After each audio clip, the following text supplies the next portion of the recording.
Hello. और आज के इस खास विश्लेषण में आपका स्वागत है। बचपन में हमने द पाइड पाइपर या बांसुरी वाले की कहानी तो पक्का सुनी होगी, राइट? लेकिन आज हम इस कहानी को सिर्फ एक बच्चों की परिकथा की तरह नहीं, बल्कि लालच, ईमानदारी और सत्यनिष्ठा के एक बहुत ही गहरा और सीरियस सबक के तौर पर देखने वाले हैं। चलिए, बिना किसी देरी के सीधे शुरू करते हैं।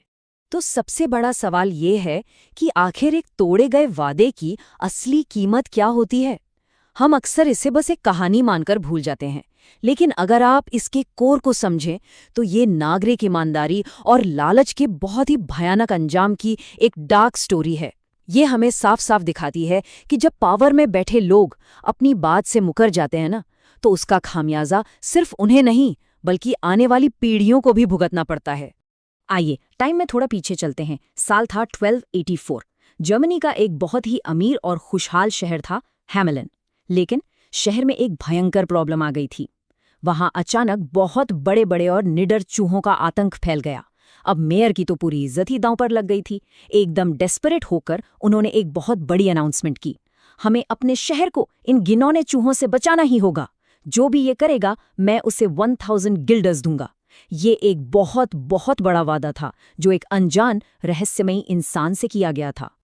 जरा सोचिए, 1000 गिल्डर्स, ये कोई छोटी मोटी रकम बिल्कुल नहीं थी। उस जमाने के हिसाब से ये एक बहुत बड़ा इनाम था।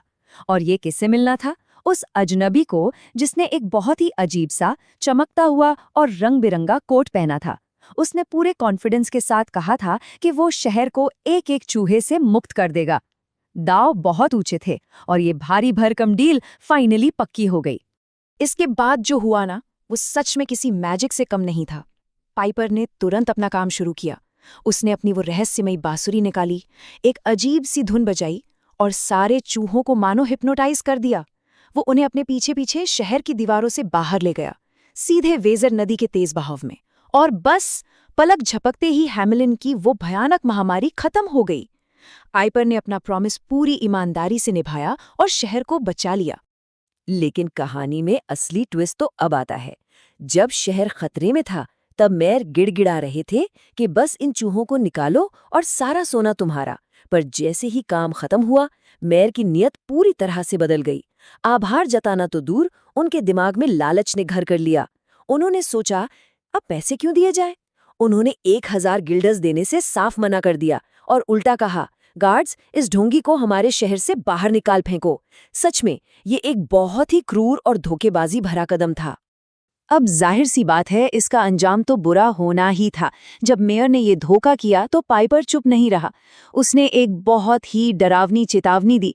उसने कहा, मैं अलग अलग डांसर्स के लिए धुन बजा सकता हूँ और तुम्हें इस धोखे पर बहुत पछतावा होगा। यकीन मानिए, ये कोई हवा में दी गई धमकी नहीं थी।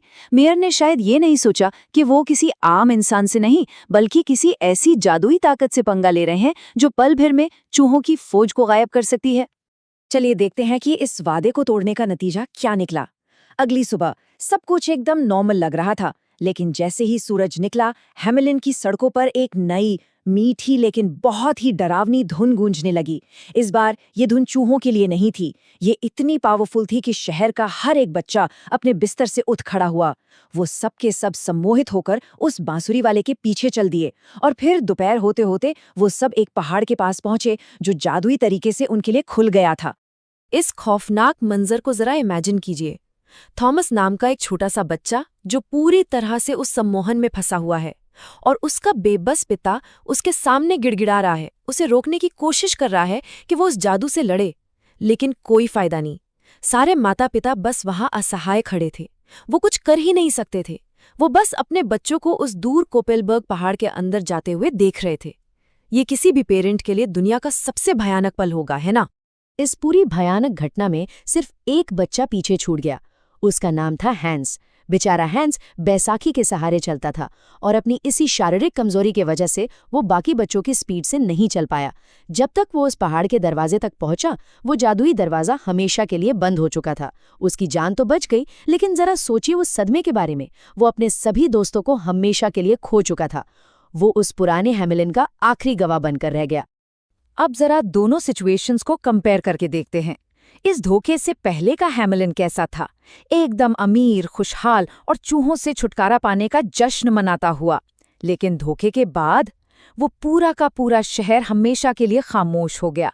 एक गहरा दुख, एक ऐसा शोक जो कभी खत्म नहीं होने वाला था। ये सिर्फ मेयर के लालच और उनके एक गलत फैसले का नतीजा था। सत्यनिष्ठा से किए गए उस एक समझौते को तोड़ने की कीमत शहर की पूरी नई जनरेशन को चुकानी पड़ी। इस दिल दहला देने वाली घटना ने हैमिलन को हमेशा के लिए बदल कर रख दिया। उन्होंने ईमानदारी का एक ऐसा सबक सीखा जो उन्हें कभी नहीं भूलने वाला था। और दिलचस्प बात यह है कि उन्होंने इसे सिर्फ एक कहानी नहीं रहने दिया, बल्कि इसे अपने शहर के कानूनों और मॉरल वैल्यूज में शामिल कर लिया। उन्होंने नए और बहुत सख्त कानून बनाए कि सभी वादे हर हाल में निभाए जाने चाहिए और सभी एग्रीमेंट्स का हमेशा सम्मान होना चाहिए। ये शहर अब दुनिया भर में उस जगह के रूप में जाना जाने लगा जिसने अपना वादा निभाने की सबसे भारी कीमत चुकाई थी। अगर हम इतिहास के पन्नों को पलटें तो एक बहुत ही इंटरेस्टिंग फैक्ट सामने आता है। इस घटना के बारे में सबसे पहला लिखित रिकॉर्ड साल 1384 में मिलता है। मतलब कि इस घटना के पूरे 100 साल बाद। अब इसी वजह से हिस्टोरियंस आज भी कंफ्यूज रहते हैं कि क्या सच में ऐसी कोई भयंकर घटना हुई थी, क्या वो कोई बीमारी या महामारी थी, या फिर ये बस लोगों को ईमानदारी सिखाने के लिए गढ़ी गई एक डार्क लोक कथा है। खैर, सच्चाई जो भी हो, इसका इम्पैक्ट बहुत गहरा था।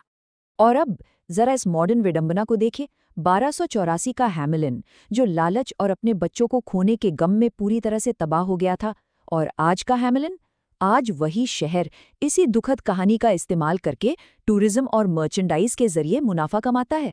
जो उनके लिए सबसे बड़ी त्रासदी थी, आज वही उनकी गिफ्ट शॉप्स का मेन अट्रैक्शन है। सुनने में थोड़ा अजीब लगता है ना, लेकिन ये सच है कि इसी लेजेंड ने इस शहर को आज फिर से आबाद कर दिया है। तो इस पूरी कहानी का निचोड़ क्या है? इसकी मॉरल कॉम्प्लेक्सिटी ही इसे इतना खास बनाती है। आप देखिए, यहाँ कोई टिपिकल हीरो या विलन नहीं है। यहाँ सिर्फ हमारे फैसलों के नतीजे हैं। पाइपर ने शहर को बचाया जरूर, लेकिन फिर उसी ने सबसे खौफनाक बदला भी लिया। मेयर ने अपने शहर का भला चाहा, लेकिन उनके लालच ने उनका सब कुछ छीन लिया। ये कहानी आज भी दुनिया भर में बच्चों को इसलिए सुनाई जाती है ताकि वो समझ सकें कि वादों का सम्मान करना कितना जरूरी है और लालच के नतीजे कितने भयानक हो सकते हैं। चलिए, आज की इस विश्लेषण को एक बहुत ही गहरे सवाल के साथ खत्म करते हैं। खुद से पूछिएगा, क्या आपके किए गए वादे एक पवित्र विश्वास की तरह होते हैं, या फिर वो बस टूटने का इंतजार कर रहे होते हैं? द पाइड पाइपर की ये कहानी हमें बहुत स्ट्रांगली याद दिलाती है कि हमारे शब्दों में बहुत ताकत होती है। जब भी हम किसी से कोई प्रॉमिस करते हैं तो वो एक तरह का कर्ज होता है जिसे चुकाना ही चाहिए। अगली बार जब भी आप कोई वादा करें तो हैमिलन के उस तोड़े गए वादे की कीमत को हमेशा याद रखिएगा।